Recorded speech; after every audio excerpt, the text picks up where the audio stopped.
పొద్దుగాల వచ్చేసినాం అనమాట. మొత్తం దొడ్డి మొత్తం ఇలా ఉంది. ఇప్పుడైతే దీన్ని మొత్తం క్లీన్ చేద్దాం. మొత్తం క్లీన్ చేయాల్సి ఉంటుంది మామ. ఇలానే ఉంటుంది మామ డైరీ ఫామ్ అంతా కూడా. చాలా కష్టపడాల్సి ఉంటుంది. ఇప్పుడు నీకు వీడియో చూపిస్తా చూడండి. మొత్తం వీడియో.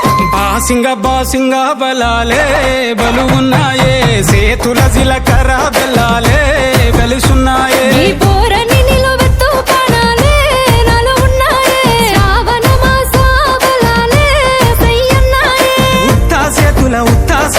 ఉత్తాసేతుల ఉంచా పిల్ల, అటోడజను ఇటోడజను గాజులు ఏ పిత్తావు పిల్ల. మెల్లగా మెల్లగా మెల్లగా తూ వాళ్ళ కొంగు ముడేసుడే.